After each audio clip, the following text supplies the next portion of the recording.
നമസ്കാരം. 24ന്റെ വാർത്താ പ്രഭാതത്തിലേക്ക് എല്ലാ പ്രേക്ഷകർക്കും സ്വാഗതം. ഇന്ന് ഓഗസ്റ്റ് 23 ശനിയാഴ്ച, ചിങ്ങമാസം 7-ാം തീയതി. ഇന്ന് പ്രശസ്ത കവിയും അധ്യാപകനും നിരൂപകനുമായിരുന്ന ഡോക്ടർ കെ അയ്യപ്പ പണിക്കരുടെ ഓർമ്മദിനമാണ്. ഒപ്പം തന്നെ ഇന്ന് ദേശീയ ബഹിരാകാശ ദിനം കൂടിയാണ്. ചന്ദ്രയാൻ 3 ദൗത്യ വിജയത്തിന്റെ ഓർമ്മയ്ക്കായാണ് ഈ ദിനം ആചരിക്കുന്നത്.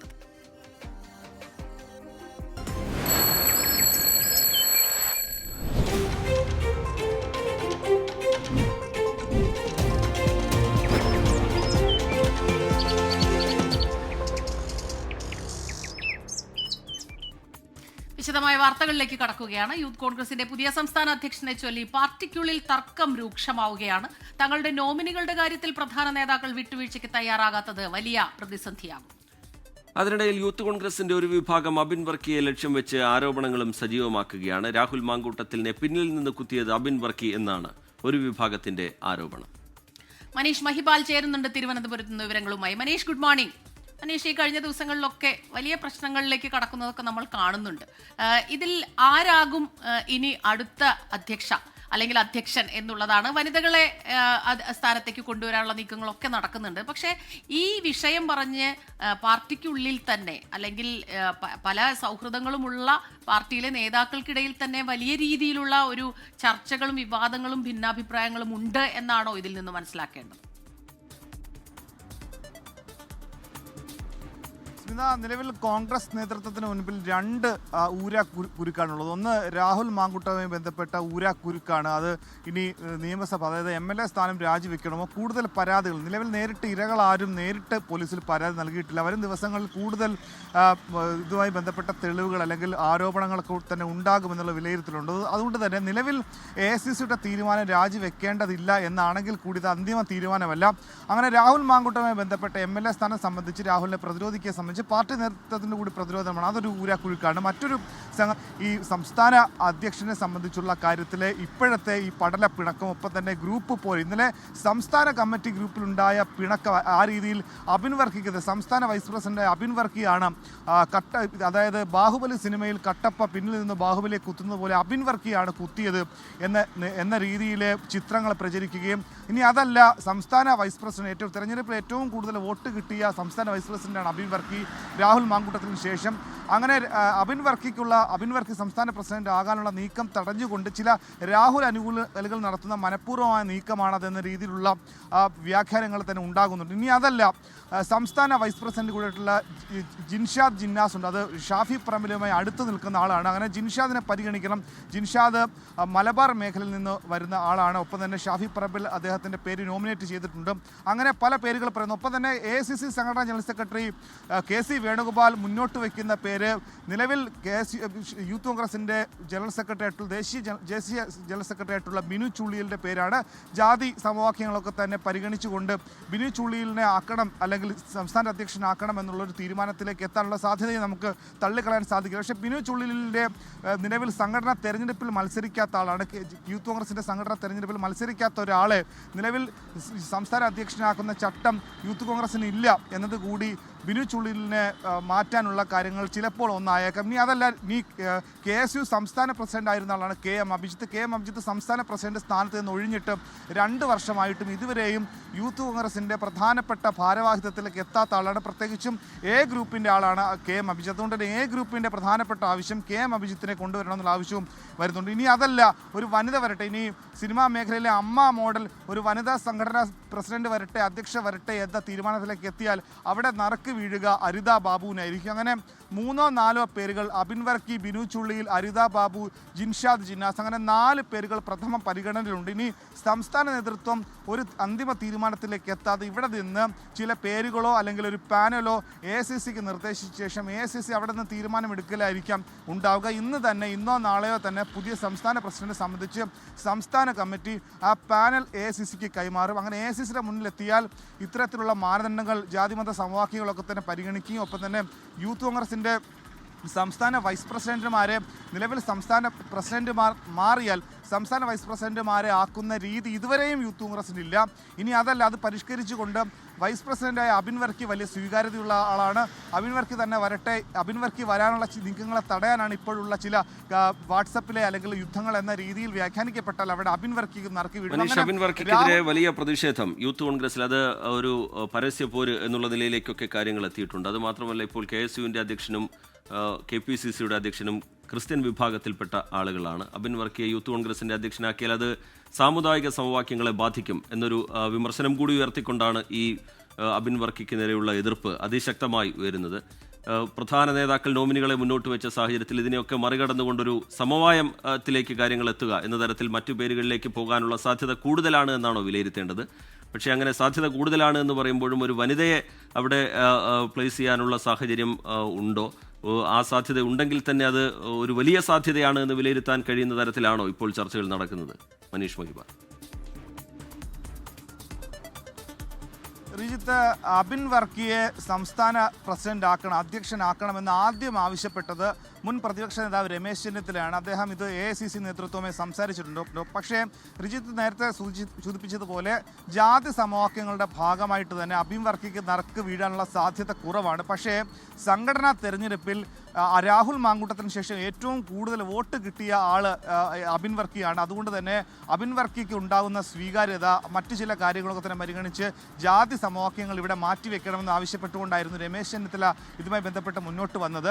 പക്ഷേ രമേശ് ചെന്നിത്തലയുടെ അതേ മണ്ഡലത്തിലുള്ള ആളാണ്. ഹരിപ്പാട് മണ്ഡലത്തിൽ നിന്നും താഴെത്തട്ടിൽ നിന്നും KSUവിൽ നിന്നും പ്രവർത്തിച്ചു വന്ന് നിലവിൽ യൂത്ത് കോൺഗ്രസിൻ്റെ സംഘടനാ തെരഞ്ഞെടുപ്പിൽ മത്സരിച്ചില്ല എന്നത് മാറ്റിവെച്ച് കഴിഞ്ഞാൽ ബിനു ചുള്ളിയിലാണ് പ്രഥമ പരിഗണനയായി AICC സംഘടനാ സെക്രട്ടറി പോലും, അതായത് ഹരിപ്പാട് നിയോജക മണ്ഡലത്തിൽ നിന്ന് പോലും ഉള്ള ബിനു ചുള്ളിയിലെ ആക്കണം, അല്ലെങ്കിൽ അദ്ദേഹം മുന്നോട്ട് വരട്ടെ എന്നൊരു ആവശ്യം AICC മുന്നോട്ട് വെച്ചെങ്കിൽ അങ്ങനെ സംഘടനാ ജനറൽ സെക്രട്ടറി മുന്നോട്ട് വെച്ച ഒരു പേരിനെ എങ്ങനെ തള്ളാനാകും? അല്ലെങ്കിൽ അതിനെ തള്ളാൻ മറ്റ് ചില നേതാക്കൾ, സംസ്ഥാനത്തുള്ള മറ്റ് ചില നേതാക്കൾ രംഗത്തെത്തുകയില്ല. ഇനി ഷാഫി പറമ്പിലൊക്കെ തന്നെ മുന്നോട്ട് വെച്ച ജിൻഷാദ് ജിന്നാസിൻ്റെ ഒക്കെ തന്നെ പേര് അതൊരു അഭിപ്രായം എന്ന രീതിയിൽ മുന്നോട്ട് വരുന്നതാണ്. ഒപ്പം തന്നെ വനിതകൾ വരട്ടെ എന്ന പേര് വരുമ്പോൾ അവിടെ അരിത ബാബുവിന് മാത്രമല്ല മറ്റു ചില പേരുകളുണ്ട്, അവരെയും പരിഗണിക്കണമെന്ന് ആവശ്യമുണ്ട്. അങ്ങനെ ഒരു കീറാമുട്ടി സംസ്ഥാന നേതൃത്വവുമായി ബന്ധപ്പെട്ട് അപ്പോൾ അങ്ങനെ ചില തർക്കങ്ങൾ വരുമ്പോൾ ഇവിടെ രാഹുൽ മാങ്കൂട്ടത്തിനെതിരെ ഉണ്ടായ ഇത്തരത്തിലുള്ള ഈ ആരോപണങ്ങൾ അല്ലെങ്കിൽ ഇത്തരത്തിലുള്ള പരാതികളൊക്കെ തന്നെ കിട്ടാൻ വേണ്ടി കാത്തിരിക്കുകയായിരുന്നു ചിലർ അധ്യക്ഷ പദവിയിലേക്ക് എത്താൻ എന്ന രീതിയിലുള്ള വ്യാഖ്യാനങ്ങൾ വരുന്നുണ്ട്. അവിടെയാണ് ഇവിടെ ആരെ അധ്യക്ഷനാക്കുക അതൊരു മാതൃകയാകണം. പ്രത്യേകിച്ചും ഇത് വലിയൊരു നാണക്കേട് പാർട്ടി നേതൃത്വത്തിനാകുമ്പോൾ ഇനി വലിയ സ്വീകാര്യതയുള്ള ഒരു ജനപ്രിയ യുവ നേതാവിനെ കൊണ്ടുവരുമോ? ഈ 4 പേരുകൾ നിലവിൽ ജിൻഷാദ് ജിന്നാസ്, അരിത ബാബു, KM അഭിജിത്ത്, അബിൻ വർക്കി, ബിനു ചുള്ളിയിൽ എന്നീ പേരുകളല്ലാതെ മറ്റൊരാളുടെ പേര് കൂടി മുന്നോട്ട് വരുമോ എന്ന ചോദ്യവും ഉയരുന്നുണ്ട്. അതേസമയം രാഹുൽ മാങ്കൂട്ടത്തിനെതിരായ ഈ പരാതികളിൽ ഇന്ന് അതായത് അഭിഭാഷകൻ നൽകിയ പരാതിയിൽ ഇന്ന് മൊഴി രേഖപ്പെടുത്തും. റിജിത്ത്. മനീഷ് മഹിബാലാണ് തിരുവനന്തപുരത്ത് നിന്ന് ഈ വാർത്തയുടെ വിശദാംശങ്ങളുമായി നമുക്കൊപ്പം ചേർന്നത്. കണ്ണൂർ ADM ആയിരുന്ന നവീൻ ബാബുവിന്റെ മരണത്തിൽ തുടരന്വേഷണം ആവശ്യപ്പെട്ട് കുടുംബം സമർപ്പിച്ച ഹർജി Kannur judicial first class magistrate കോടതി ഇന്ന് പരിഗണിക്കും. ഹർജിയിൽ കോടതി വിശദമായ വാദം കേൾക്കും. ആവശ്യമായ തെളിവുകൾ പ്രത്യേക അന്വേഷണ സംഘം ശേഖരിച്ചില്ല തുടങ്ങിയ കാര്യങ്ങൾ ചൂണ്ടിക്കാട്ടിയാണ് നവീൻ ബാബുവിന്റെ ഭാര്യ മഞ്ജുഷ ഹർജി നൽകിയത്. അരുൺ പൂപ്പറമ്പ ചേരുന്നുണ്ട് വിവരങ്ങളുമായി. അരുൺ, പറയൂ, എപ്പോഴാകും ഈ ഹർജി പരിഗണിക്കുക? കൂടുതൽ വിവരങ്ങൾ. സ്മിത ഇപ്പോൾ സൂചിപ്പിച്ചതുപോലെ പ്രത്യേക അന്വേഷണ സംഘം സമർപ്പിച്ച കുറ്റപത്രത്തിൽ ആ കുറ്റപത്രം ദുർബലമാണെന്നും അതിൽ പ്രതിയെ സഹായിക്കുന്ന പഴുതുകളുണ്ട് എന്ന് ചൂണ്ടിക്കാണിച്ചുകൊണ്ടായിരുന്നു നവീൻ ബാബുവിന്റെ കുടുംബം Kannur judicial first class magistrate കോടതിയിൽ ഈ ഹർജി നൽകിയത്. ഹർജിയിൽ ഇതിലൊരു സമഗ്രമായ അന്വേഷണം നടന്നിട്ടില്ല. അതുകൊണ്ട് തന്നെ കൂടുതൽ തെളിവുകൾ ഉൾപ്പെടെ ശേഖരിക്കുന്നതിന് വേണ്ടി ഈ കേസിൽ തുടരന്വേഷണം വേണം എന്നൊരു ആവശ്യമാണ് ഈ നവീൻ ബാബുവിന്റെ കുടുംബം ഉന്നയിച്ചത്. അതിൽ നേരത്തെ തന്നെ ഹർജി കഴിഞ്ഞ ദിവസം കോടതി പരിഗണിച്ചിരുന്നു. വിശദമായ വാദത്തിന് വേണ്ടിയാണ് ഇന്നേക്ക് കോടതി ഈ ഹർജി മാറ്റിവെച്ചത്. ഇന്ന് വിശദമായ വാദം കോടതി ഇതിൽ കേൾക്കുകയും ചെയ്യും. കഴിഞ്ഞ ദിവസം പോലീസ് ഈ ഹർജിയിന്മേൽ റിപ്പോർട്ട് സമർപ്പിച്ചിരുന്നു. ഈ റിപ്പോർട്ടിന്മേലും വലിയ വിമർശനം, ആക്ഷേപം ഉയർന്നിട്ടുണ്ട്. അതിൽ ഈ നവീൻ ബാബുവിനെ സംശയനിഴലിൽ നിർത്തുന്ന അല്ലെങ്കിൽ ഈ കൈക്കൂലി വാങ്ങി എന്ന ആരോപണത്തെ സാധൂകരിക്കുന്ന ചില പരാമർശങ്ങളാണ് ഈ പോലീസിന്റെ റിപ്പോർട്ടിന്റെ ഭാഗമായിട്ടുള്ളത് എന്ന വിമർശനം കൂടി എന്തായാലും ഉയർന്നിട്ടുണ്ട്. ഇതിൽ പ്രതിഭാഗം പറയുന്നത് ഇതിൽ നേരത്തെ തന്നെ ഹൈക്കോടതിയെയും സുപ്രീം കോടതിയെയും നവീൻ ബാബുവിന്റെ കുടുംബം സമീപിച്ചതാണ്. CBI അന്വേഷണം ഉൾപ്പെടെ ആവശ്യപ്പെട്ട് ഹൈക്കോടതിയിലും സുപ്രീം കോടതിയിലും ഹർജി നൽകിയെങ്കിലും ഇരു കോടതികളും മേൽക്കോടതികൾ അത് തള്ളുന്ന സാഹചര്യമാണുള്ളത്. അതുകൊണ്ട് ഈ കേസ് ഈ ഹർജി ഏതെങ്കിലും തരത്തിൽ നിലനിൽക്കില്ല എന്ന ഒരു വാദമാണ് പ്രതിഭാഗം എന്തായാലും മുന്നോട്ട് വെക്കുന്നത്. നവീൻ ബാബുവിന്റെ കുടുംബം ഉൾപ്പെടെ ഇന്ന് ഈ വാദത്തിൽ ഭാഗമാകും. വിശദമായ വാദം ഇന്ന് കോടതിയിൽ ഉണ്ടാകും. ഈ വാദത്തിന് ശേഷം മറ്റൊരു ദിവസത്തേക്ക് കോടതി വിധി പറയാൻ മാറ്റാനുള്ള സാധ്യതയാണ് എന്തായാലും ഉള്ളത്. അരുൺ പൂപ്പറമ്പ, ഇതിന്റെ കുറ്റപത്രത്തെ ചോദ്യം ചെയ്തുകൊണ്ട്, അതുപോലെ ഇതിൽ നടന്ന അന്വേഷണത്തെ ചോദ്യം ചെയ്തുകൊണ്ടാണ് കുടുംബം ഇപ്പോൾ രംഗത്തെത്തിയിരിക്കുന്നത്. PP ദിവ്യയിലേക്ക് മാത്രം അതിന്റെ അന്വേഷണം ഒതുങ്ങി. ഈ കേസിന് മറ്റു ചില വശങ്ങൾ കൂടിയുണ്ട്. അത്തരത്തിലുള്ള ചില ആരോപണങ്ങളും ആക്ഷേപങ്ങളും ഉയർന്നിട്ടുണ്ട്. അത് ഗൗരവത്തോടുകൂടി തന്നെ അന്വേഷിക്കണമായിരുന്നു, പക്ഷേ അതുണ്ടായില്ല. ഇതിലെ ഈ ബിനാമി ഇടപാടുകളുമായി ബന്ധപ്പെട്ടൊക്കെ ഉയർന്നു വന്ന ആരോപണങ്ങളിലേക്ക് അതിന്റെ അന്വേഷണം നീണ്ടില്ല എന്നുള്ള വിമർശനമൊക്കെയാണ് കുടുംബം ഉയർത്തുന്നത്. കോടതിയിൽ നിന്ന് അനുകൂലമായൊരു തീരുമാനമുണ്ടാകും എന്ന പ്രതീക്ഷയുണ്ടോ? കാരണം മുമ്പ് കോടതി ഇത് പരിഗണിക്കുന്ന ഘട്ടത്തിൽ കുടുംബത്തിന്റെ ആവശ്യം പരിഗണിച്ചില്ല എന്നൊരു സാഹചര്യം കൂടിയുണ്ട്. വീണ്ടും ഹർജിയുമായി എത്തുമ്പോൾ ഒരു തുടർ നടപടികൾ ഇതിലുണ്ടാകും, അല്ലെങ്കിൽ അനുകൂലമായ സമീപനം ഇതിലുണ്ടാകും എന്ന പ്രതീക്ഷ കുടുംബം വെച്ച് പുലർത്തുന്നുണ്ടോ അരുൺ പൂപ്പറമ്പ?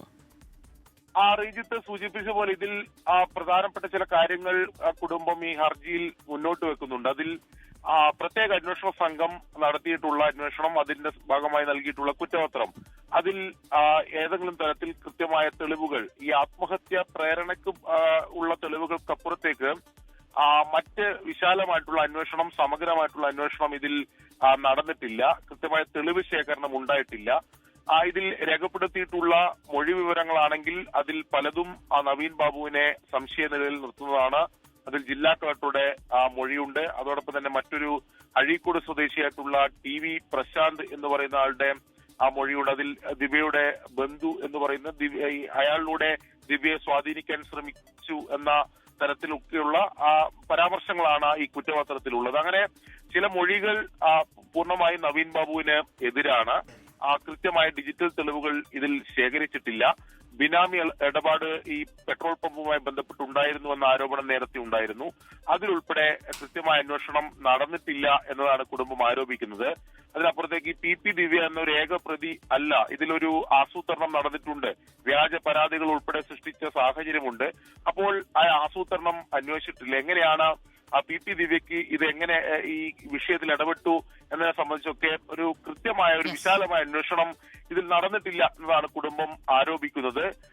ഇത് ചൂണ്ടിക്കാണിച്ചുകൊണ്ട് തന്നെയാണ് നേരത്തെ ഹൈക്കോടതിയിലും സുപ്രീം കോടതിയിലും കുടുംബം ഹർജി നൽകുകയും ചെയ്തത്. പക്ഷേ ഇരു കോടതികളും കുടുംബത്തിന്റെ ആവശ്യം തള്ളുകയാണ് ചെയ്തത്. അപ്പോൾ സ്വാഭാവികമായും മജിസ്ട്രേറ്റ് കോടതിയിൽ ഇത് വീണ്ടും ഒരു ഹർജി നൽകുമ്പോൾ മേൽക്കോടതികൾ തള്ളിയ ഒരു പശ്ചാത്തലമുണ്ട്. അപ്പോൾ കോടതി എങ്ങനെയായിരിക്കും എന്തായാലും തുടർ അന്വേഷണം ആവശ്യപ്പെട്ട് മഞ്ജുഷ, നവീൻ ബാബുവിന്റെ ഭാര്യ മഞ്ജുഷ നൽകിയ ഹർജിയിൽ ഇന്ന് വിശദമായ വാദം കോടതി കേൾക്കും. അരുൺ പൂപ്പറമ്പയാണ് വിവരങ്ങളുമായി നമുക്കൊപ്പം ചേർന്നത്. എൻഫോഴ്സ്മെന്റ് ഡയറക്ടറേറ്റ് രജിസ്റ്റർ ചെയ്ത കരുവന്നൂർ സഹകരണ ബാങ്ക് തട്ടിപ്പ് കേസിലെ വിചാരണയ്ക്ക് മുന്നോടിയായുള്ള നടപടികൾ ഇന്ന് ആരംഭിക്കും. കോടതി അയച്ച സമൻസിന്റെ അടിസ്ഥാനത്തിൽ പ്രതികൾ ഇന്ന് ഹാജരാകണം. CPIM നേതാക്കളായ K രാധാകൃഷ്ണൻ, MM വർഗീസ്, മുൻ മന്ത്രി AC മൊയ്തീൻ എന്നിവർ കേസിലെ പ്രതികളാണ്. ആകെ 83 പ്രതികളാണുള്ളത്. അഭിഭാഷകർ മുഖേനയാകും ഇവർ കോടതിയിൽ മറുപടി നൽകുക. പ്രതികൾ തട്ടിപ്പിലൂടെ 180 കോടി രൂപ സമ്പാദിച്ചുവെന്നാണ് കേസ്. 128 കോടി രൂപ പ്രതികളിൽ നിന്ന് കണ്ടുകെട്ടിയിരുന്നു. കലൂർ PMLA കോടതിയാണ് കേസ് പരിഗണിക്കുക.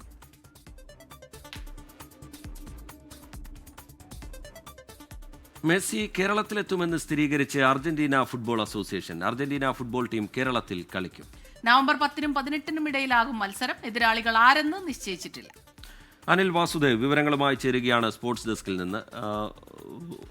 അനിൽ, ഈ മെസ്സി വരുമോ ഇല്ലയോ എന്നൊക്കെയുള്ള ചോദ്യങ്ങൾ ഉണ്ടായിരുന്നു. ഇപ്പോൾ AFA അറിയിക്കുന്നത് എന്താണ്? അനിൽ വാസുദേവ്. ഫുട്ബോൾ ആരാധകരെ സംബന്ധിച്ചിടത്തോളം, ഇല്ലെങ്കിൽ മെസ്സി ആരാധകരെ സംബന്ധിച്ചിടത്തോളം സന്തോഷമുള്ള ഒരു വാർത്ത തന്നെയാണ് പുറത്തു വരുന്നത്. കാരണം നേരത്തെ വലിയ തരത്തിൽ സൂചിപ്പിച്ച പോലെ തന്നെ വലിയ തരത്തിൽ അനിശ്ചിതത്വം ഇല്ലെങ്കിൽ പല പല പ്രശ്നങ്ങളും ഉണ്ടായിരുന്നു. ഒടുവിൽ അർജന്റീന ഫുട്ബോൾ അസോസിയേഷൻ ഇപ്പോൾ അറിയിക്കുന്നത് പ്രകാരം നവംബറിൽ അർജന്റീന ടീം, ലിയോണൽ സ്കലോണിയുടെ ടീം കേരളത്തിൽ എത്തുമെന്നാണ് പറയുന്നത്. നവംബറിൽ 2 മത്സരങ്ങൾ ഉണ്ടാകും. അത് ഒന്ന് അങ്കോളയിലായിരിക്കും, മറ്റൊന്ന് ഇന്ത്യയിലായിരിക്കും, കേരളത്തിലായിരിക്കും എന്നാണ് ഇപ്പോൾ അർജന്റീനൻ ടീമിന്റെ ഔദ്യോഗിക സമൂഹ മാധ്യമങ്ങളിലൂടെയൊക്കെ തന്നെ അറിയിക്കുന്നത്. എന്തായാലും വലിയ പ്രഖ്യാപനം തന്നെയാണ് വന്നിരിക്കുന്നത്.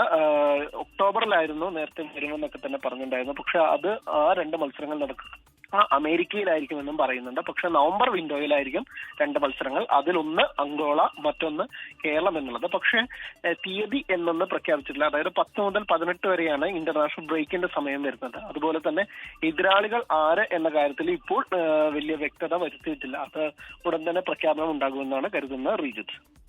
അനിൽ, ഇതുമായി ബന്ധപ്പെട്ട് മന്ത്രി നടത്തിയ പ്രസ്താവന, അത് കഴിഞ്ഞ് സ്പോൺസേഴ്സിന്റെ ഒരു വിശദീകരണം, ഇതൊക്കെ വന്നതാണ്. അപ്പൊ ആരോപണ പ്രത്യാരോപണങ്ങൾ അങ്ങനെ നിന്ന ഒരു സമയമാണ്. പക്ഷെ അനിൽ പറഞ്ഞതുപോലെ തന്നെ അത് ആരാധകരെ സംബന്ധിച്ചിടത്തോളം, അതിപ്പോൾ മെസ്സി ആരാധകർ മാത്രമല്ല, ലോകമെമ്പാടുമുള്ള മലയാളികൾക്ക് അതൊരു അഭിമാനത്തിന്റെ പ്രശ്നം കൂടിയായിരുന്നു. അപ്പൊ തീർച്ചയായിട്ടും വരും എന്നുള്ള കാര്യത്തിൽ ഒരു സ്ഥിരീകരണം എത്തുന്നു എന്നാണോ മനസ്സിലാക്കേണ്ടത്?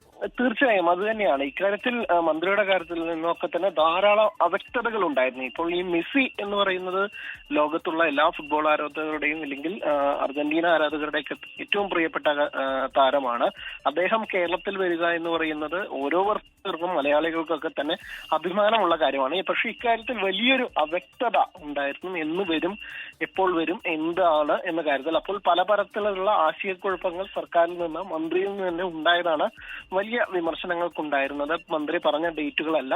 പിന്നീട് ഇതിനകത്ത് സമീപകാലത്തൊക്കെ തന്നെ ഒക്ടോബറിൽ വന്നിട്ട് എങ്കിൽ പിന്നീട് താല്പര്യമില്ല എന്നുള്ളത് മന്ത്രി തന്നെ, അങ്ങനെ ആ തരത്തിലൊക്കെ തന്നെ വലിയ രീതിയിൽ ചർച്ചകളിലേക്ക് കാര്യങ്ങൾ പോയതാണ്. പക്ഷെ എന്തായാലും വളരെയധികം സന്തോഷം നൽകുന്ന കാര്യം എന്ന് പറയുന്നത് ഈ പറഞ്ഞതുപോലെ തന്നെ മെസ്സി കേരളത്തിലേക്ക് വരുന്നത് പറയുന്നത് വലിയ സന്തോഷം നൽകുന്ന കാര്യം തന്നെ. അപ്പോൾ എന്തായാലും അർജന്റീന ഫുട്ബോൾ അസോസിയേഷനിൽ നിന്ന് ആദ്യമായി ഇത്ര നാളും വലിയ ദുരൂഹതകൾ ഉണ്ടായിരുന്നു, വലിയ പ്രശ്നങ്ങൾ ഉണ്ടായിരുന്നു. പക്ഷെ അത് മാറുന്ന തരത്തിൽ, ഇല്ലെങ്കിൽ അർജന്റീന ഫുട്ബോൾ അസോസിയേഷൻ തന്നെ ആദ്യമായി അറിയിക്കുന്നു എന്നുള്ളത് തന്നെയാണ് ഇക്കാര്യത്തിൽ ഏറ്റവും പ്രധാനപ്പെട്ട കാര്യം. ശരി, മെസ്സി കേരളത്തിലെത്തും എന്ന് സ്ഥിരീകരിക്കുകയാണ് Argentina football association. Argentina football team കേരളത്തിൽ കളിക്കും. നവംബർ 10-നും 18-നും ഇടയിലായിരിക്കും മത്സരം. എതിരാളികൾ ആരാണ് എന്ന് തീരുമാനിച്ചിട്ടില്ല. അനിൽ വാസുദേവാണ് സ്പോർട്സ് ഡെസ്കിൽ നിന്ന് വിവരങ്ങൾ നൽകിയത്. ഇനി മറ്റൊരു വാർത്തയിലേക്കാണ് നമ്മൾ പോകുന്നത്. കോഴിക്കോട് രാമനാട്ടുകരയിൽ അതിഥി തൊഴിലാളിയുടെ മകളെ ആൺസുഹൃത്ത് തട്ടിക്കൊണ്ടുപോയി പീഡിപ്പിച്ച കേസിൽ മുഖ്യപ്രതിയും പിടിയിലായെന്ന സൂചന. പോലീസ് കേസ് എടുത്തതിന് പിന്നാലെ ഒളിവിൽ പോയ പ്രതിക്കായി പോലീസ് അന്വേഷണം ഊർജിതമാക്കിയിരുന്നു. ഗോകുൽ കെ വേണുഗോപാൽ വിവരങ്ങളുമായി കോഴിക്കോട്ട് നിന്ന് ചേരുന്നുണ്ട്. ഗോകുൽ, വിവരങ്ങൾ. ഗോകുൽ. സ്മിത, റിജിത്ത്, കഴിഞ്ഞ ദിവസം ഈ മുഖ്യപ്രതിയുടെ സുഹൃത്തുക്കളെ പിടികൂടിയിരുന്നു. 19-നാണ് ഇത്തരത്തിലൊരു സംഭവം നടന്നത്. അതിഥി തൊഴിലാളിയുടെ മകൾ രാമനാട്ടുകരയിലെ ഒരു ടെക്സ്റ്റൈൽ ഷോപ്പിൽ ജോലി ചെയ്യുകയായിരുന്നു. ഈ പെൺകുട്ടിയും ഇവരുടെ ആൺസുഹൃത്തും തമ്മിൽ 8 മാസമായി പരിചയമുണ്ട്. അങ്ങനെ 19-ന് വൈകിട്ടാണ് ഈ പെൺകുട്ടിയെ ആൺസുഹൃത്ത് കൂട്ടിക്കൊണ്ടുപോകുന്നത്. മലപ്പുറത്തേക്കാണ് കൂട്ടിക്കൊണ്ടുപോയത്. കാറിൽ കൂട്ടിക്കൊണ്ടുപോവുകയായിരുന്നു. പിന്നീട് മദ്യം നൽകിയ ശേഷം പീഡിപ്പിക്കുകയായിരുന്നു എന്നാണ് മൊഴി. ഇതിനിടയിൽ ഇവർ ഭക്ഷണം കഴിക്കാൻ പോയ സമയത്താണ് ഈ പെൺകുട്ടിയും ആൺസുഹൃത്തും തമ്മിൽ അഭിപ്രായ വ്യത്യാസം ഉണ്ടാവുന്നത്. തുടർന്ന് 20-ാം തീയതി 19-ാം തീയതി കൂട്ടിക്കൊണ്ടുപോകുന്നു. 20-ാം തീയതി ഈ പെൺകുട്ടിയുടെ വീടിനടുത്തുള്ള ഒരു നടു റോഡിൽ ഇറക്കി വിടുകയായിരുന്നു. അങ്ങനെയാണ് പെൺകുട്ടിയുടെ മാതാപിതാക്കൾ പോലീസിന് പരാതി നൽകുന്നത്. പരാതിയുടെ അടിസ്ഥാനത്തിൽ നടത്തിയ അന്വേഷണത്തിൽ ഈ മുഖ്യപ്രതിയുടെ സുഹൃത്തിനെ ഇന്നലെ പോലീസ് പിടികൂടിയിരുന്നു. ഇപ്പോൾ മുഖ്യപ്രതിയും പോലീസിനെ പിടിയിലായതാണ് സൂചന. ഫറൂഖ് SI ആയിട്ടുള്ള സിദ്ദീഖാണ് CI ആയിട്ടുള്ള സിദ്ദീഖാണ് അന്വേഷണം നടത്തുന്നത്. അദ്ദേഹത്തിൽ നിന്ന് കൂടുതൽ വിവരങ്ങൾ അല്പസമയത്തിനകം തന്നെ നമുക്ക് നൽകാൻ സാധിക്കുമെന്നാണ് കരുതുന്നത്. മുഖ്യപ്രതി പിടിയിലായി എന്നുള്ള സൂചനയാണ് ഇപ്പോൾ ലഭിക്കുന്നത്. അതേസമയം തന്നെ ഈ പീഡനം നടത്തിയതിൽ സുഹൃത്തിന് മാത്രമാണ് പങ്കുള്ളത് എന്നും സുഹൃത്തുക്കളായിട്ടുള്ള മറ്റു 4 പേർക്ക്, അതായത് പെൺകുട്ടിയുടെ ആൺസുഹൃത്തിന്റെ സുഹൃത്തുക്കളായിട്ടുള്ള മറ്റു 4 പേർക്ക് പങ്കില്ല എന്നുള്ള മൊഴിയും കഴിഞ്ഞ ദിവസം പുറത്തു വന്നിട്ടുണ്ടായിരുന്നു. പെൺകുട്ടി ഇപ്പോൾ വൈദ്യപരിശോധനയ്ക്ക് ശേഷം ജുവനൈൽ ജസ്റ്റിസ് ഹോമിലേക്ക് മാറ്റിയിട്ടുണ്ട്. സ്മിത, റിജിത്ത്. ന്യൂയോർക്കിൽ ബസ് അപകടത്തിൽ 5 മരണം, നിരവധി പേർക്ക് പരുക്ക്. വിനോദസഞ്ചാരികളുമായി പോയ ബസ്സാണ് അപകടത്തിൽപ്പെട്ടത്.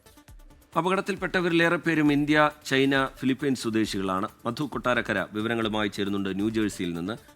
മധു, എന്താണ് ഈ അപകടവുമായി ബന്ധപ്പെട്ട് ലഭിക്കുന്ന വിവരങ്ങൾ? മധു. റീജിത്ത്, സ്മിത, നയാഗ്രയിൽ നിന്ന് ന്യൂയോർക്കിലേക്ക് മടങ്ങി വരുന്ന ബസ്സാണ് അപകടത്തിൽപ്പെട്ടത്. നയാഗ്രയ്ക്ക് സമീപം ഏതാണ്ട് ബഫല്ലോ എന്ന് പറയുന്ന സ്ഥലത്തിന് ഏതാണ്ട് 30 മൈൽ ഇപ്പുറത്ത് വെച്ചാണ് ഈ അപകടം ഉണ്ടാകുന്നത്. 5 പേരാണ് ജീവൻ നഷ്ടപ്പെട്ടത്. നിരവധി പേർക്ക് പരിക്കേറ്റിട്ടുണ്ട്. ഏതാണ്ട് 54 പേരോളം ബസ്സിലുണ്ടായിരുന്നു. സ്റ്റാറ്റ്നൈലിലുള്ള MNY എന്ന് പറഞ്ഞ ടൂർ ഓപ്പറേറ്റേഴ്സ് ആയിരുന്നു ഈ ബസ് ഓപ്പറേറ്റ് ചെയ്തിരുന്നത്. ഒരുപാട് വിദേശീയ രാജ്യങ്ങളിൽ നിന്നുള്ളവരാണ്, പ്രത്യേകിച്ച് ഇന്ത്യ, ഫിലിപ്പീൻസ്, അതുപോലെ ചൈന തുടങ്ങിയ രാജ്യങ്ങളിൽ നിന്നുള്ള യാത്രക്കാരായിരുന്നു. ഇവരിൽ പലരും സീറ്റ് ബെൽറ്റ് ഇടാഞ്ഞത് ഈ അപകടത്തിന് ഈ മരണനിരക്ക് കൂടാനും അതുപോലെ പരിക്കുകൾക്കും കാരണമായിട്ടുണ്ട്. മിക്കവാറുമുള്ള എല്ലാ ആൾക്കാർക്കും പരിക്ക് പറ്റിയിട്ടുണ്ട്. ഏതാണ്ട് 6ഓളം പേരുടെ നില ഗുരുതരമായിട്ട് ആശുപത്രിയിൽ തുടരുകയാണ്. ഈ ഡ്രൈവർ മദ്യപിക്കുകയോ അല്ലെങ്കിൽ മറ്റേതെങ്കിലും പ്രശ്നങ്ങളോ ഇല്ല. പക്ഷെ ഡ്രൈവറുടെ അശ്രദ്ധക്കുറവ് കാരണമാണ് ഈ ബസ് അപകടം ഉണ്ടായതെന്നാണ് പ്രാഥമിക റിപ്പോർട്ടുകൾ. സേഫ്റ്റി ഡിപ്പാർട്ട്മെന്റ് ഇത് സംബന്ധിച്ചുള്ള അന്വേഷണം ആരംഭിച്ചിട്ടുണ്ട്. ശരി, മധു കൊട്ടാരക്കരയാണ് വിവരങ്ങളുമായി ചേർന്നത്. ബസ് നിയന്ത്രണം വിട്ടതാണ് ഈ അപകടത്തിന് കാരണമുണ്ടായത്. 5 മരണം സ്ഥിരീകരിച്ചിരിക്കുന്നു. 52 പേരാണ് വിനോദസഞ്ചാരികളാണ് ഈ ബസ്സിൽ ഉണ്ടായിരുന്നത്. നോക്കാം ചില അന്താരാഷ്ട്ര വാർത്തകൾ ചുരുക്കത്തിൽ. ഹമാസ് ആയുധം വെച്ച് കീഴടങ്ങിയില്ലെങ്കിൽ ഗസ സിറ്റിയെ നരകമാക്കുമെന്ന് ഇസ്രായേൽ പ്രതിരോധ മന്ത്രി ഇസ്രായേൽ കട്സിന്റെ മുന്നറിയിപ്പ്. എല്ലാ ബന്ദികളെയും മോചിപ്പിച്ച് ഹമാസ് പൂർണ്ണമായി നിരായുധരാകണമെന്ന് കട്സ്. പലസ്തീൻ രാഷ്ട്രം നിലവിൽ വരാതെ ആയുധം ഉപേക്ഷിക്കില്ലെന്ന നിലപാടിൽ ഹമാസ്. ഗസ സിറ്റി ഒഴിപ്പിക്കാൻ സൈന്യത്തിന് ഉത്തരവ് നൽകിയതായി പ്രധാനമന്ത്രി ബെഞ്ചമിൻ നെതന്യാഹു കഴിഞ്ഞയാഴ്ച വ്യക്തമാക്കിയിട്ടുണ്ട്. റഷ്യയിൽ നിന്ന് യൂറോപ്പിലേക്ക് ഇന്ധനം കൊണ്ടുവരുന്ന പൈപ്പ് ലൈനിലെ പ്രധാന പമ്പിംഗ് സ്റ്റേഷൻ ആക്രമിച്ച് യുക്രൈൻ. യൂറോപ്യൻ യൂണിയൻ അംഗരാജ്യങ്ങളായ ഹംഗറിയിലേക്കും സ്ലോവാക്കിയയിലേക്കുമുള്ള എണ്ണ വിതരണം തടസ്സപ്പെടുത്തി. ഹമാർസ് റോക്കറ്റുകളും ഡ്രോണുകളും ഈ മേഖലയിലേക്ക് പ്രയോഗിച്ചതായി റിപ്പോർട്ടുകളുണ്ട്. പാക് മുൻ പ്രധാനമന്ത്രി ഇമ്രാൻഖാന്റെ അനന്തരവൻ ഷഹറാസ് ഖാനെ അറസ്റ്റ് ചെയ്ത് പോലീസ്. 2023 മെയ് 9 പ്രക്ഷോഭവുമായി ബന്ധപ്പെട്ട കേസിലാണ് അറസ്റ്റ്. കേസിൽ ഇമ്രാൻഖാന്റെ മറ്റൊരു അനന്തരവൻ ഹസൻ നിയാസിയെ നേരത്തെ സൈനിക കോടതി ശിക്ഷിച്ചിരുന്നു. കശ്മീർ ഉൾപ്പെടെ എല്ലാ വിഷയങ്ങളിലും ഇന്ത്യയുമായി ചർച്ചയ്ക്ക് തയ്യാറാണെന്ന് പാക് വിദേശകാര്യമന്ത്രി ഇഷാഖ് ധാർ. പാക് അധീന കശ്മീരിന്റെ തിരിച്ചുവരവും ഭീകരവാദ വിഷയവും സംബന്ധിച്ച് മാത്രമേ പാകിസ്ഥാനുമായി ചർച്ച നടത്തൂ എന്ന് ഇന്ത്യ വ്യക്തമാക്കി.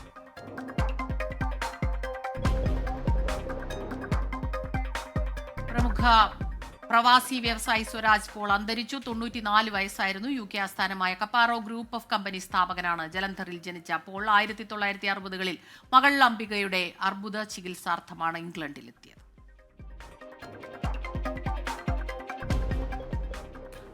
മറ്റ് റിപ്പോർട്ടുകളിലേക്ക്. കേരള സർവകലാശാലയിലെ ഭരണപ്രതിസന്ധിയിൽ ഇടപെട്ട് vice chancellor doctor Mohanan Kunnummal. വിദ്യാർത്ഥികളുടെ സർട്ടിഫിക്കറ്റുകൾ ഉടൻ സീൽ പതിച്ച് നൽകാൻ VC ഉത്തരവിട്ടു. വീഴ്ച സംഭവിച്ചാൽ കർശന നടപടി സ്വീകരിക്കുമെന്ന് മുന്നറിയിപ്പ് നൽകി. വിദ്യാർത്ഥിനികളോട് അപമര്യാദയായി പെരുമാറുകയും കൃത്യമായി ക്ലാസ് എടുക്കാതിരിക്കുകയും ചെയ്ത സൈക്കോളജി വിഭാഗം അധ്യാപകനെതിരെ അന്വേഷണം പ്രഖ്യാപിച്ചു. അന്വേഷണത്തിന് സീനിയർ പ്രൊഫസർമാരുടെ സമിതിയെ VC നിയോഗിച്ചു. സമിതിയുടെ റിപ്പോർട്ട് സിൻഡിക്കേറ്റിന്റെ പരിഗണനയ്ക്ക് സമർപ്പിക്കും. എറണാകുളം പറവൂരിൽ പലിശക്കാരുടെ ഭീഷണിയെ തുടർന്ന് യുവതി ആത്മഹത്യ ചെയ്തതിൽ പോലീസിന്റെ അന്വേഷണം തുടരുന്നു. കേസിൽ പ്രധാന പ്രതികളെ കണ്ടെത്താൻ ഇതുവരെയും കഴിഞ്ഞിട്ടില്ല.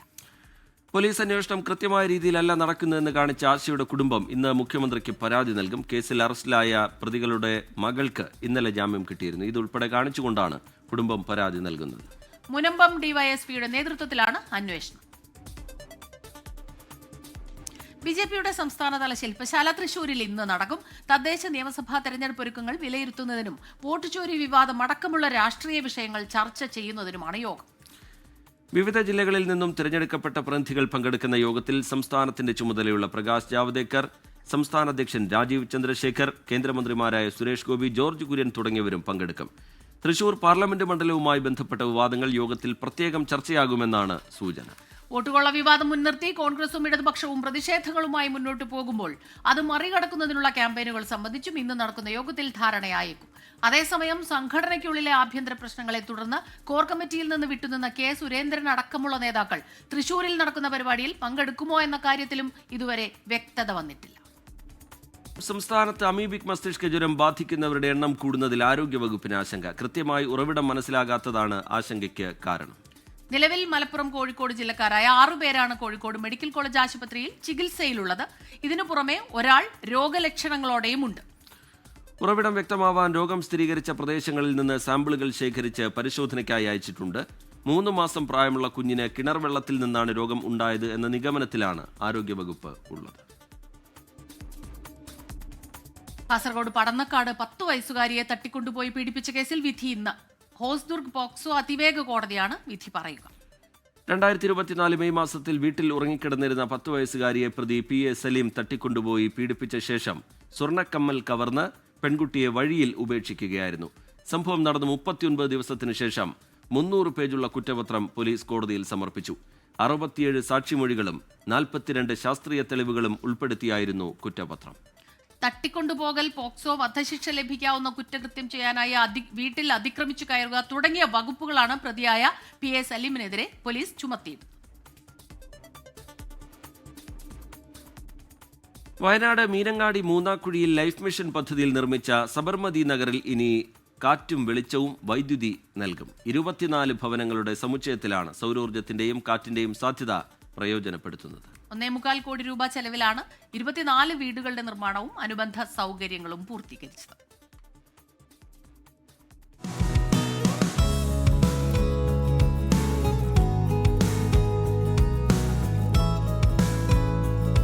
സോളാർ പാനലുകളും വിൻഡുമില്ലും ഈ വീടുകൾക്ക് വൈദ്യുതിയേകും.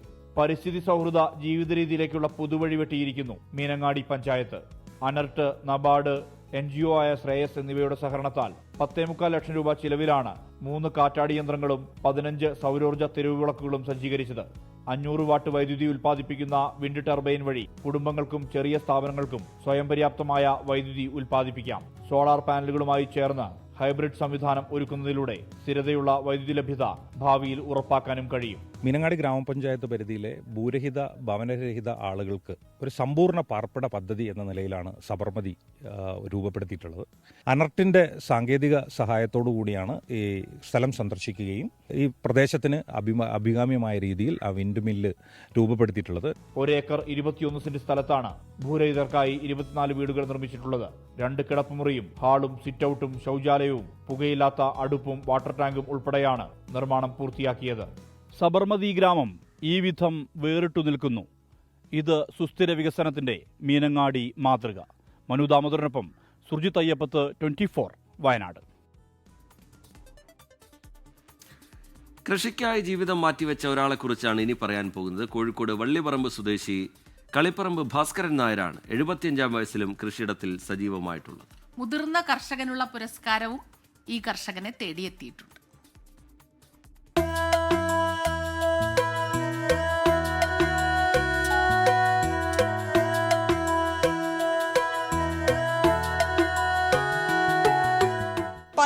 വയസ്സിൽ തുടങ്ങിയതാണ് ഭാസ്കരൻ നായർ കൃഷി. പിന്നീടുള്ള അദ്ദേഹത്തിന്റെ ജീവിതം കൃഷിക്കായി മാറ്റിവെച്ചു. ഇപ്പോൾ 75 വയസ്സ്. ഇന്നും കൃഷിയിടത്തിലുണ്ട് അദ്ദേഹം. പ്രായം ഒന്നിനും തടസ്സമല്ല. കൃഷി ചെയ്യാനുള്ള മനസ്സ് മാത്രം മതിയെന്ന് അദ്ദേഹം ചെറുചിരിയോടെ പറയുന്നു. അധ്വാനം ഇന്ന് തന്നെ കിട്ടുള്ളൂ. അത് ഇന്ന് എടുക്കേണ്ടത് നാളെ ആയിപ്പോയാൽ പോയി. അതുപോലെ ഇപ്പം ഇന്ന് തടം കൂട്ടണം. അത് നാളേക്ക് ആയിപ്പോയാലോ പിന്നെ കൈക്കോട്ട് കൊണ്ട് പോയിക്കോളും. നമ്മൾ പണിയെടുത്തും കൊണ്ടിരിക്കണം. ഞാൻ ആരോഗ്യം കൂടി കൊണ്ടിരിക്കും. വെയിലും മഴയും പ്രധാനമാണ്. അതല്ല പറഞ്ഞ് പിന്നെ ഒരു മരുന്നുമായിട്ട് വരും. എല്ലാവർക്കും കാലിൻ്റെ മുട്ട്, പള്ളക്ക് വേദന, അത് അങ്ങനത്തെ ഒരു താറാണ്.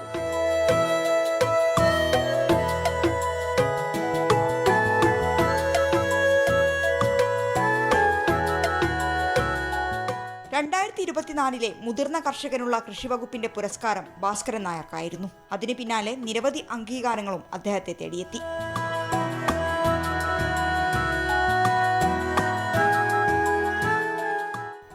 കോഴിക്കോട്.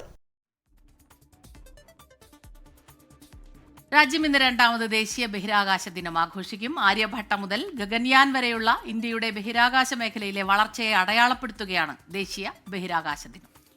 ഡൽഹി ഭാരത് മണ്ഡപത്തിൽ പ്രധാനമന്ത്രി പങ്കെടുക്കുന്ന ദേശീയ ബഹിരാകാശ ദിനാഘോഷ പരിപാടി നടക്കും.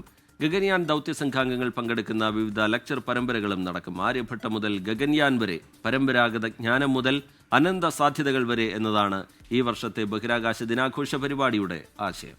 ഇന്ത്യയുടെ സ്വന്തം ബഹിരാകാശ നിലയത്തിന്റെ ആദ്യ മൊഡ്യൂൾ 2028 വിക്ഷേപിക്കാനാകുമെന്ന് ISRO വ്യക്തമാക്കി.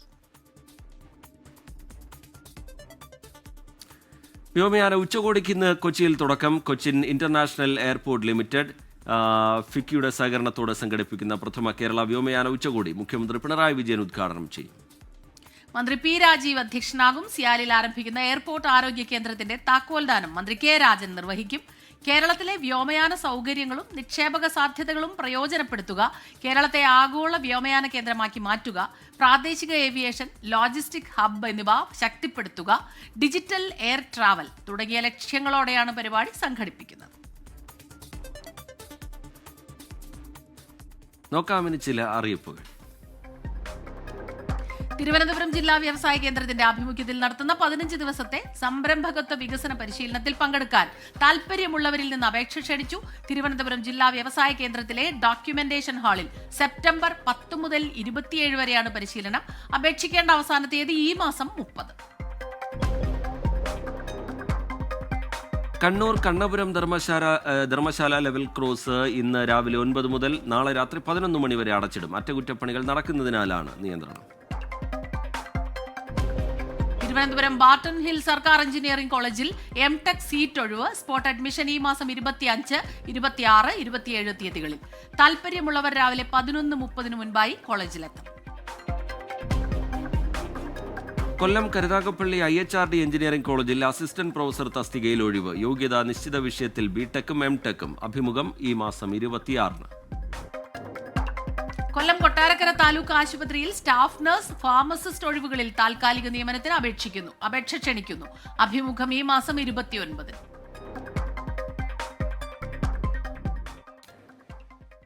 നേരത്തെ നമ്മൾ സൂചിപ്പിച്ചു, ഇന്ന് ദേശീയ ബഹിരാകാശ ദിനമാണ്. ഇന്നേക്ക് 2 വർഷം മുമ്പ് ചന്ദ്രയാൻ 3 ദൗത്യം വിജയിച്ചതിന്റെ ഓർമ്മയ്ക്കായാണ് ഈ ദിനം ദേശീയ ബഹിരാകാശ ദിനമായി പ്രഖ്യാപിച്ചത്. 3, 2, 1, 0 plus 5 seconds. Lift off normal. Here we have a majestic lift off. Chandrayaan 3 ദൗത്യത്തിന്റെ നിർണായക ദിവസമായിരുന്നു 2023 ഓഗസ്റ്റ് 23. വിക്രം ലാൻഡർ ചന്ദ്രന്റെ ദക്ഷിണ ധ്രുവത്തിൽ സോഫ്റ്റ് ലാൻഡിംഗ് നടത്തിയപ്പോൾ ഇന്ത്യ ചരിത്രമെഴുതി. ചന്ദ്രന്റെ ദക്ഷിണ ധ്രുവത്തിൽ ആദ്യം പേടകമിറക്കുന്ന രാജ്യമായി ഇന്ത്യ മാറി. അമേരിക്കയ്ക്കും സോവിയറ്റ് യൂണിയനും ചൈനയ്ക്കും ശേഷം ചന്ദ്രനിൽ പേടകമിറക്കുന്ന 4ാമത്തെ രാജ്യവുമായി മാറി ഇന്ത്യ. വിക്രം ലാൻഡറിൽ നിന്നുള്ള പ്രഗ്യാൻ റോവർ ശേഖരിച്ച വിവരങ്ങൾ ലാൻഡർ വഴി ഭൂമിയിലേക്ക് കൈമാറി. ഇന്ത്യയുടെ ബഹിരാകാശ സ്വപ്നങ്ങൾക്ക് ചിറകുകൾ നൽകിയ സ്വപ്നതുല്യമായ വിജയമായിരുന്നു അത്. സൂര്യനെപ്പറ്റി പഠിക്കുന്ന ആദിത്യ L1ഉം ഗഗൻയാനും ശുക്രയാനും ഭാരതീയ അന്തരീക്ഷ സ്റ്റേഷനുമൊക്കെയായി ഇന്ത്യയുടെ ബഹിരാകാശ കുതിപ്പ് തുടരുകയാണ്. ദേശീയ ബഹിരാകാശ ദിനം കേവലം ഒരു വാർഷികാചരണമല്ല. ഇന്ത്യയുടെ ശാസ്ത്ര സാങ്കേതിക രംഗത്തെ കുതിച്ചുചാട്ടത്തിന്റെ ഓർമ്മപ്പെടുത്തലും ബഹിരാകാശ നേട്ടങ്ങൾക്കപ്പുറം രാജ്യത്തിന്റെ വികസനത്തിന് ബഹിരാകാശ സാങ്കേതിക വിദ്യയെ എങ്ങനെ ഫലപ്രദമായി ഉപയോഗിക്കാം എന്നുള്ള ദീർഘവീക്ഷണത്തിന്റെ പ്രതിഫലനവുമാണ് അത്. Research desk 24. ഇനി വാർത്താലോകം കാണാം.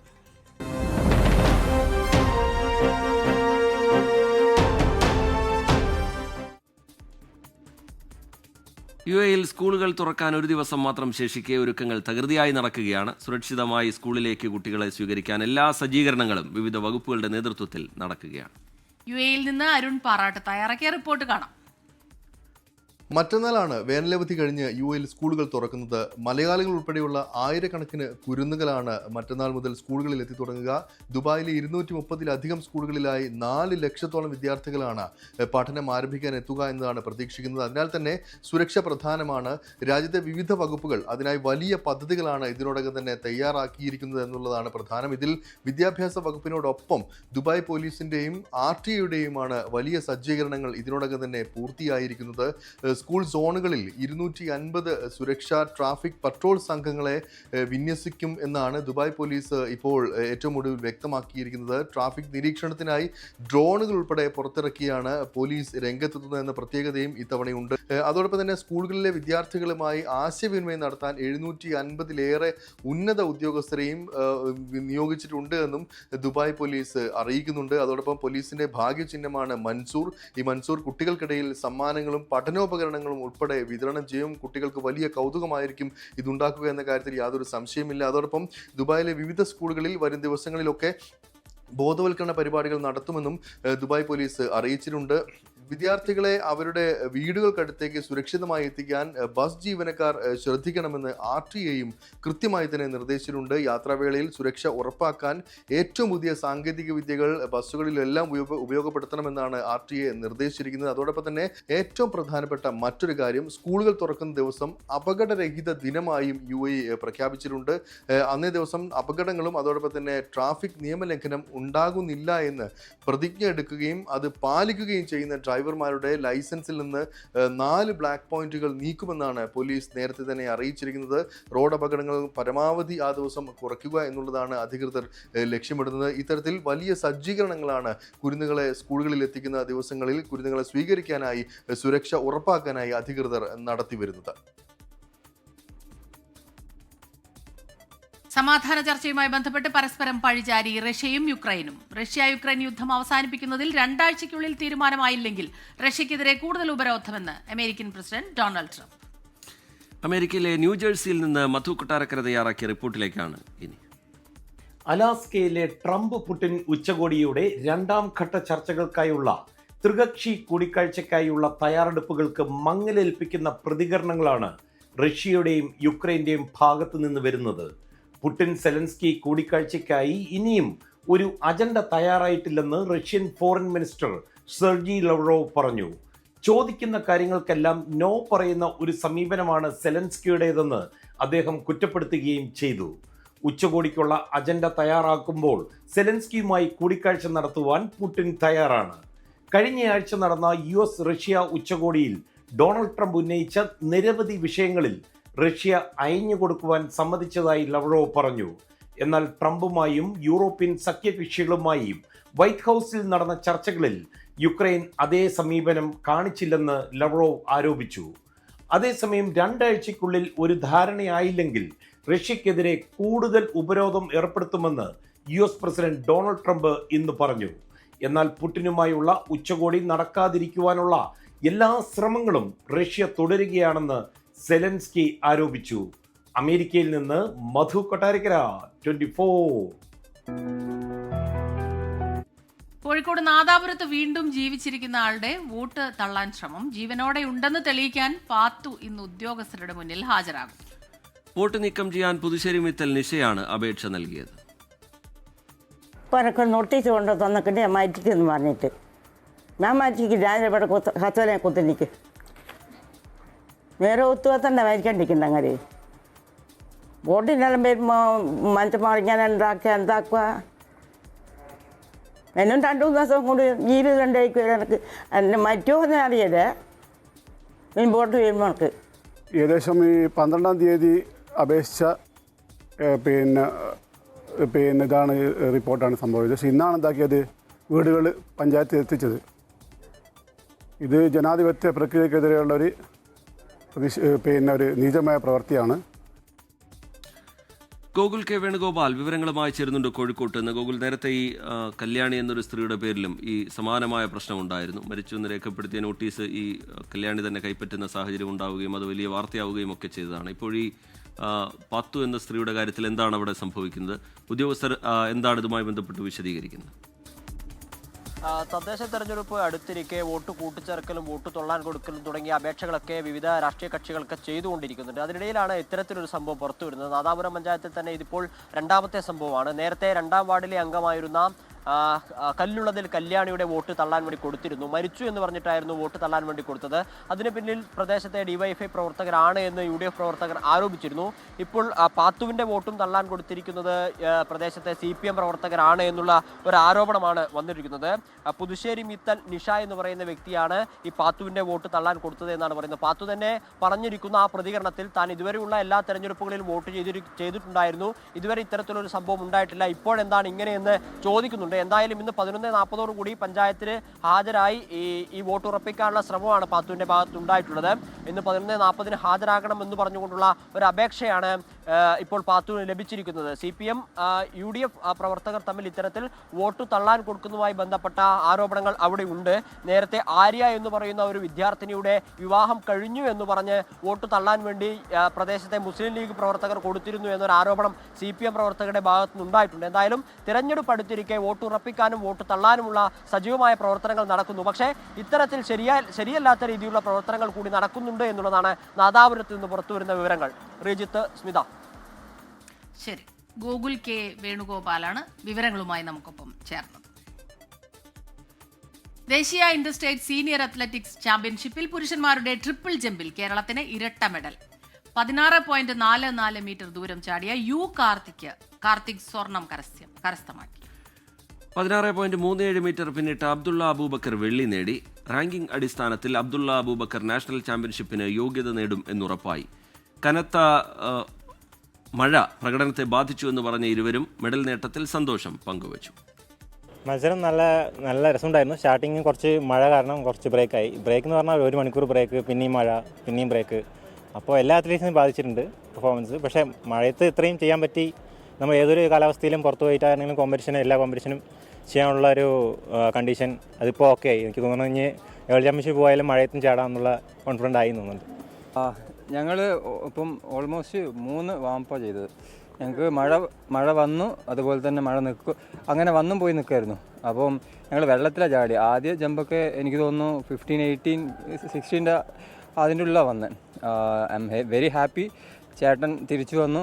ഇനിയൊരു കോമ്പറ്റീഷൻ എന്ന് പറഞ്ഞാൽ പ്രവീൺ മാത്രമല്ല, കാർത്തിക് ചേട്ടനുണ്ട്. ചേട്ടൻ ഫസ്റ്റ് വന്നതിൽ കൺഗ്രാറ്റ്സ്. രോഹിത് ശർമ്മയ്ക്ക് ശേഷം ശ്രേയസ് അയ്യർ ഇന്ത്യൻ ഏകദിന ടീമിന്റെ നായകനാകുമെന്ന് റിപ്പോർട്ട്. 2020-ൽ ശുഭ്മാൻ ഗിൽ സൂര്യകുമാർ യാദവിന്റെ പിൻഗാമിയും ആവും.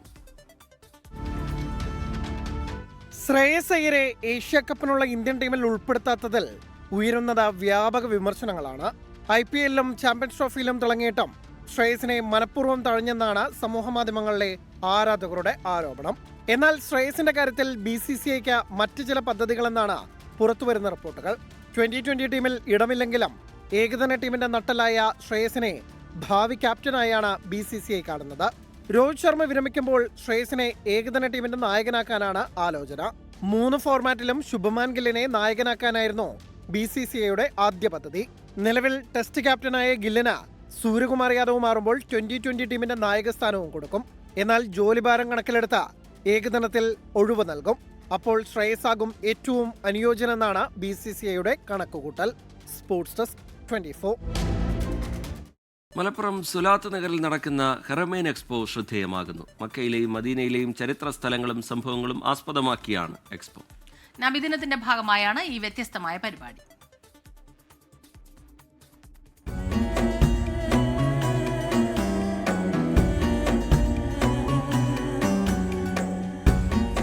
സന്ദർശകരെ അല്പസമയം മക്കയിലും മദീനയിലും എത്തിക്കുകയാണ് ഹറമൈൻ എക്സ്പോ.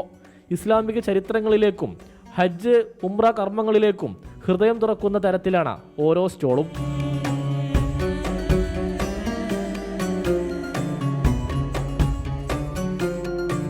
മക്കയുടെ പുരാതന തെരുവുകൾ, വാണിജ്യ സാംസ്കാരിക ഇടങ്ങൾ, പരിശുദ്ധ കഅബ, അങ്ങനെ എല്ലാം ഉണ്ട് ഇവിടെ. പുരാതന കാലത്തുള്ള ഹജ്ജ് കർമ്മവും അതുപോലെ തന്നെ ഇപ്പോൾ ഈ ആധുനിക കാലഘട്ടത്തിലുള്ള ഹജ്ജ് കർമ്മത്തിൻ്റെയും ഒക്കെ എല്ലാം ഉള്ള ഒരു ദൃശ്യാവിഷ്കാരമാണ് നമ്മുടെ കുട്ടികൾ ഇവിടെ വളരെയധികം ഗവേഷണം നടത്തിയിട്ടാണ് അവരിവിടെ സംഘടിപ്പിച്ചിട്ടുള്ളത്. കാഴ്ച പരിമിതരായവർ ഗ്രന്ഥങ്ങളിൽ കേട്ടവയെ തൊട്ടറിഞ്ഞ് പഠിക്കാനുള്ള അവസരം കൂടിയായിരുന്നു എക്സ്പോ. ഒരു മുസ്ലിമിനെ സംബന്ധിച്ചിടത്തോളം അവരുടെ ഏറ്റവും വലിയൊരു അഭിലാഷമാണ് പരിശുദ്ധമായ കാബ ഷരീഫിൽ എത്തിച്ചേരുക എന്നുള്ളത്. ആ കാബയുടെ ഒരു രൂപം തൊട്ടിട്ട് മനസ്സിലാക്കാൻ ഞങ്ങളെ കൊണ്ട് സാധിച്ചു. മദീന അക്കാദമിയിലെ കാഴ്ചപരിമിതരായ 3 പേർക്ക് മക്ക മദീന കാണാനും ഉംറ നിർവഹിക്കാനും സ്ഥാപനം അവസരമൊരുക്കുന്നുണ്ട്. 24 മലപ്പുറം. ഒരു അപകടത്തിന്റെ വാർത്തയിലേക്കാണ്. പഞ്ചാബ് ഹോഷിയാർപൂരിൽ LPG ടാങ്കറിന് തീപിടിച്ചു, 2 പേർ മരിച്ചു. നിരവധി പേർക്ക് പരിക്കേറ്റിട്ടുണ്ട് എന്നാണ് വിവരം. വിനീത VG വിവരങ്ങളുമായി ഡൽഹിയിൽ നിന്ന് ചേരുന്നുണ്ട്. വിനീത, എന്താണ് ഈ അപകടവുമായി ബന്ധപ്പെട്ട് ലഭ്യമാകുന്ന വിവരങ്ങൾ? വിനീത.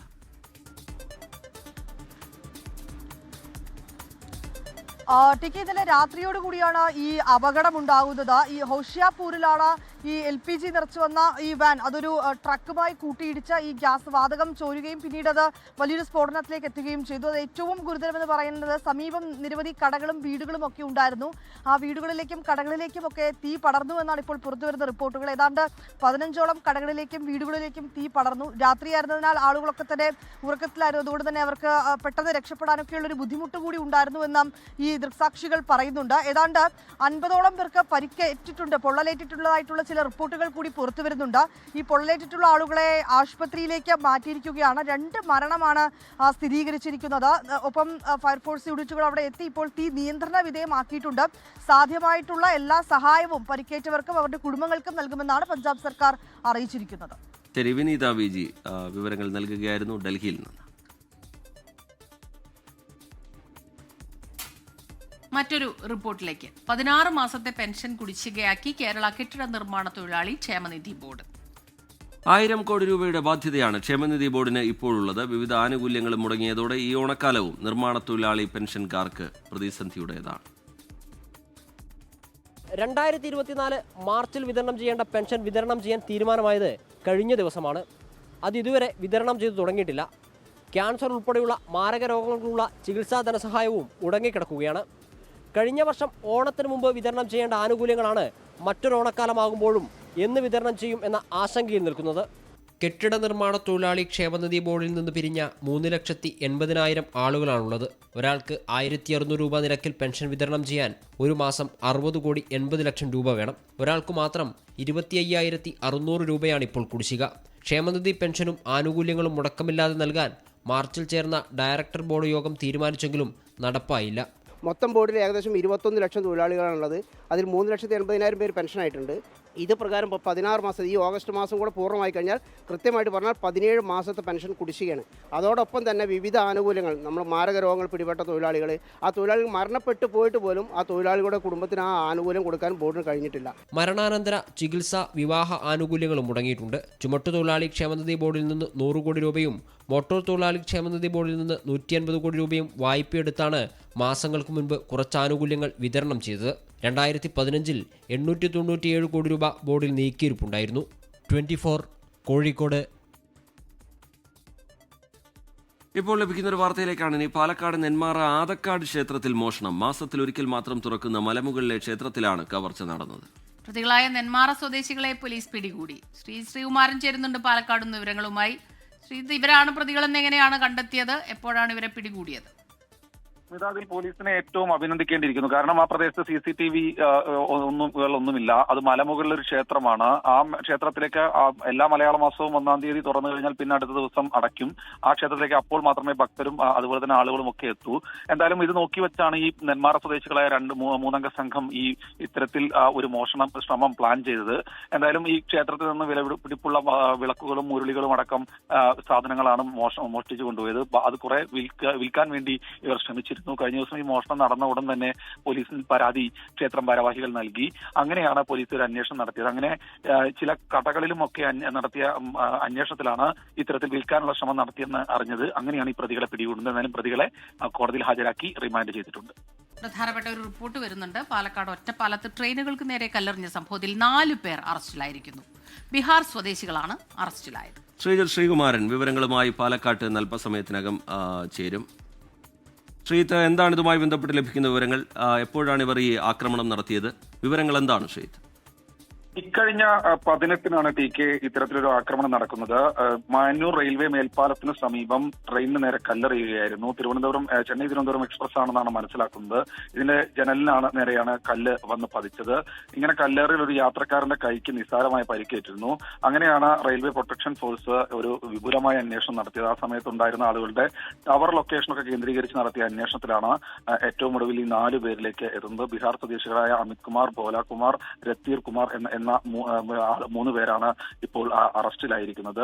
എന്തായാലും ഈ പ്രതികളുടെ മോട്ടീവ് എന്താണ്, ഉദ്ദേശം എന്തായിരുന്നു എന്നതിനെ കുറിച്ചുള്ള ചോദ്യം ചെയ്യൽ. ഒറ്റപ്പാലത്ത് ട്രെയിനിനു നേരെ കല്ലെറിഞ്ഞ 4 പേരാണ് ഇപ്പോൾ പിടിയിലായിട്ടുള്ളത്.